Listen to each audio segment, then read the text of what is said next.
During this recording, we'll do a basic overview of the wizard in TE, how to access it from the TE menu, and look at a concept called record sources. We'll look at the pros and cons of using Proxy. We'll look at one overriding positive as well as one overriding negative. And then we'll also look at how assessment and federal reporting requirements have changed, the way in which agencies have looked at this feature over the years. We'll also point out how it's changed yet again in recent years in response to COVID-19. And then finally, we'll reference a couple help documents where you can get more information. So for starters, you access the Proxy wizard by going to Tools, Proxy. And the bottom here shows the first screen you get to when you open up this feature in TE. A couple highlights in this first screen worth pointing out. Again, it shows the current program year, and of course also shows you the previous program year from which you might be copying records for Proxy. I'll also point out there's an option at the very first screen where you can decide whether to create or remove Proxy records. I'll point out the remove Proxy records is there if you happen to decide later that using the Proxy wasn't such a good idea after all. It's perfectly okay to remove those proxies and change your mind. However, if you do so, we strongly recommend go back and use the Proxy wizard again, only select remove proxy records. Don't do any sort of mass deletion. This is the next screen you get to when you're using the wizard. It will give you these 4 different record sources options. That's the manner in which the wizard governs the ways to proxy. So I'll read them off: activity in the new program year, summer session activity, third-party import, list of student IDs. Here's a more detailed list of definitions. The first 2 ways of using Proxy are the ways that are much more common. The first way looks at that date range in the new or current program year. That is, it uses a date range of July 1 to September 30th to determine which records you're allowed to proxy. The second feature is the most popular of the 4, called summer session activity. It also uses a date range, but it uses a date range based on the previous program year. Normally that date range is May 12th to June 30th. That is, May 12th is the date at which 20 some odd years of CASAS data suggests it's reasonable to move it forward and have that record still be relevant in the new year. Those bottom 2 are not used much. We won't talk about them. One is called third-party import. It just uses the same logic as that third-party import export. Or the final one, you can do it the old-fashioned way and hand-pick from a big list of student IDs and determine exactly which records to proxy versus ones not to proxy. This screen looks at that date range concept. You can see the dotted line provides that imaginary boundary between June 30th and July 1. Activity in the new year uses the date range in that new year. That is, it will look for activity between July 1 to September 30th. That is, it's only going to select those students that appear to have quote unquote continuous service.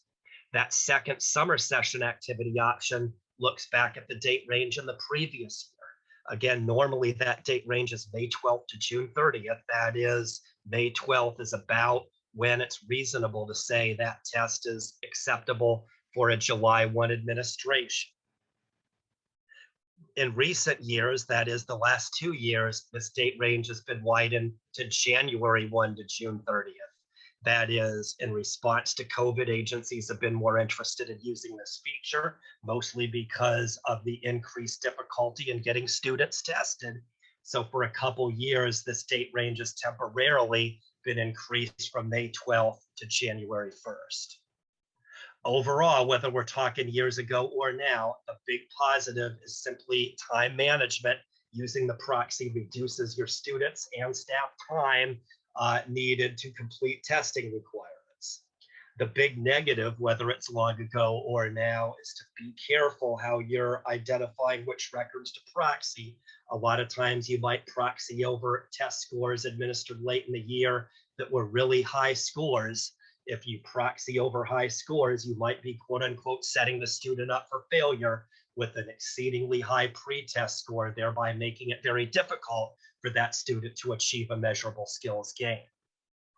It's also worth pointing out that over the last 10 years or so, there's been different ways in which agencies have looked at this feature.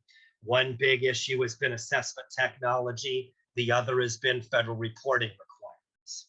So this first slide shows, on the upper left, some of the old-fashioned ways of doing this: hand scoring, pencil paper testing, bubbling and scanning, and so on. Now, more recently, the technology has improved to where everybody's using TE Online, e-tests online. That is from student response to TOPSpro enterprise reporting in an instant. The improved assessment technology has meant that agencies have been able to test many more students in a short period of time, thereby reducing the advantages of creating those proxied July 1 records. The second big issue is federal reporting. In WIA, we use the July 1 to June 30th format. It was very advantageous at that time to have that July 1 pretest, given that we started over every July 1. With WIOA, though, we use periods of participation, or POPs, so the advantages of having that July 1 pretest has been reduced substantially, given that the federal system reaches back for tests in a continued period of participation anyway. It's worth pointing out, though, that after years of decline, the proxy wizard is, quote unquote, made a comeback now with COVID-19, simply because most agencies have reported a sharp decrease in the amount of testing they're able to do. So the ability to create pre-tests using the proxy wizard has increased a lot more recently. So just overall, you can see assessment technology, federal reporting has caused the use of proxy to decrease over the years, but in the last year or two during COVID-19 has once again increased given the difficulty of getting students tested. The positive and negative during all these different eras, though, remains the same. The big positive is it reduces time for your staff and students to complete testing requirements. The big concern, though, is always be careful with which ones you proxy over. You want to avoid proxying over test scores that are very high. Two help documents we'll bring up. This first one gets more step by step. So if you want to look more detailed in TOPSpro Enterprise and go step by step with exactly how to use the wizard, here's a good help document to use.